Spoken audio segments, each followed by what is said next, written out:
landlords in Springfield weren't willing to, you know, allow the people that had been displaced from the tornado to move into those apartments. Nobody was demanding on behalf of the shelter residents that landlords had to open up, their apartments. So they got sent there was this whole squad of rehousing people that were included HAP and Catholic Charities and other, housing people that had the options available to people, and they were Agawam, Greenfield, where else East Hampton. There were some, people with Section 8 vouchers, could get housing, but then when it comes to, all right, so how are you going to get to work, if you do have a job? Yeah. And what about the fact that, we still have the school year here and your kids are in school in Springfield, and people didn't want to leave Springfield, but Sarno was celebrating that there's no option. People got to leave. We're already doing our part for low-income people here in Springfield, so other communities have to do their part. So the idea was just get people out of the city,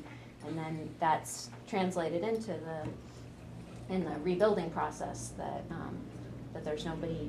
Hopefully at 3 o'clock there'll be some folks, but fighting for the return to Springfield. Well, it's an interesting problem. Was most of the damage wait, landlords? Let me just let Deborah introduce herself, Sure. say hello. Hi. And also if you want to get food. Okay, thank you.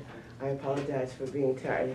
I'm Deb Albury, and I'm presently the project director for the Healthy Community Collaborative, and that's focused on diabetes and on cardiovascular disease education in Mason Square, which is 4 of the 17 neighborhoods of Springfield. And I'm a longtime advocate of Universal Community Voices, eliminating disparities, and I've been shoulder to shoulder with Betty Agan in a lot of the projects that they've taken on in the past. Now this other project has absorbed me, but I am in alignment with you on the fact that I'm also a licensed realtor, and there is just an elimination of housing stock without a real plan. But they're I'm not an enemy of the universities, but a lot of that property, they're letting it roll over into the university. And I am in favor of payment in lieu of taxes for the larger nonprofits in Springfield. Mm-hmm.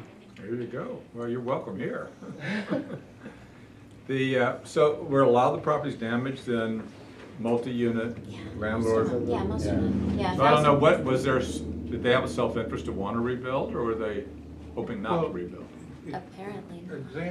Examples, there was one in the first meeting, the one he was talking about with all the Hispanic people there in the South End. I'm being facetious. There was a group of tenants who are in the park loft building. They're saying, we want to stay, we're not out. The city brought an order for the landlord to close the building down, even though it was arguably, according to the tenants, not dangerous. And the landlord initially said, I want to rebuild, but then faced with a hostile city government, said, okay, well, I'll take the insurance money. And we have, you talk about property rights, we have in the area we've been focusing on around Central Street, it's multifamily rent, a lot of rental, but multifamily, we're talking 1 and 2 family detached houses for the most part. Mm-hmm. That the owners are, they make a little more than the tenants maybe, but they're not big institutional real estate managers, and they just run into a savage buzzsaw as far as municipal government with an unlimited amount of money to spend on so-called code enforcement, so that you end up with things recorded like the city's record says demolished by agreement with the owner. And they got a letter, you must demolish this house within 24, demolish or repair the house within 24 hours. Nobody can do that. They go to court the next month. It's the better part of valor to pay the demolition contractor, take the money and go on. But that wasn't their Well, who was actually paying the demolition contractor? The insurance city, company, or? the insurance companies. Some of the insurance companies, some the city, with using free cash which they claim doesn't come from any state or federal money, so that they don't have to account for environmental review. And in some cases, FEMA. I think FEMA's done almost FEMA pays for very, a lot very of little, demolition. very, very little here. It's mostly, mostly between the city and the insurance companies. But when I hear the insurance companies and I talk to people, it's always, you know, the city's standing there with a gun pointed at them.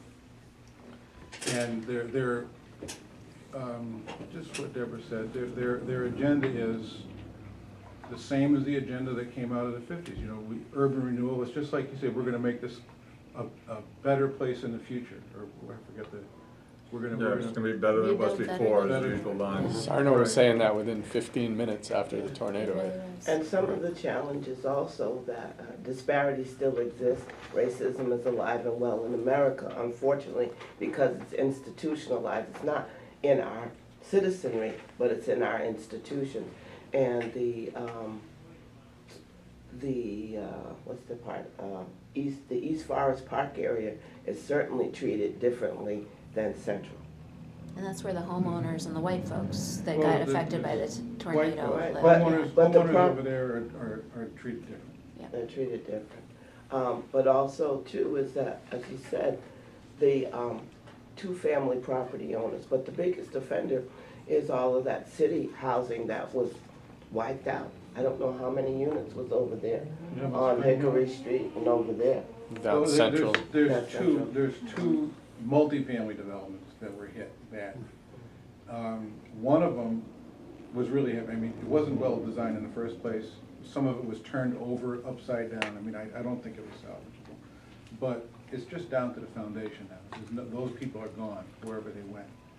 The other one, there's 46 units, only 10 of them are back. 36 families are in the wind.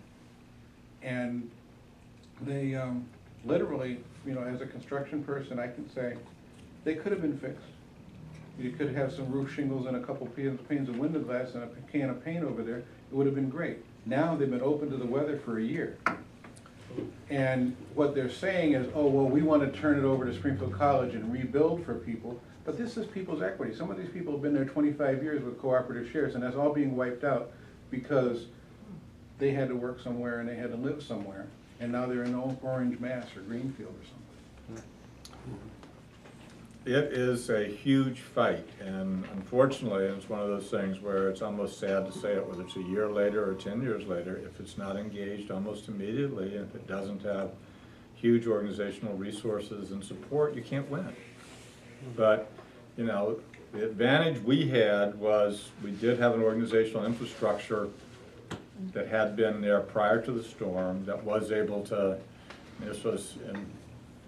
this was without a doubt one of the highlights of ACORN's entire history, certainly when I was there, was able to respond in a very aggressive way, even before people were able to get back and engage that fight. And we weren't, you know, somebody was making a joke about a 501c3. We weren't a 501c3. We absolutely were able to get involved in politics just like a labor union or anybody else. There's a standard, plain vanilla nonprofit operation. So, and we actually, as a membership organization, similar to a labor union, could find our people around the country, and they were able to vote, even if they weren't living in New Orleans in the first election. So the fact that you had to walk over the ACORN bridge, so to speak, in order to find huge numbers of people in the diaspora who we knew where they were and they didn't, meant that we had some more organizational leverage both on the ground and politically.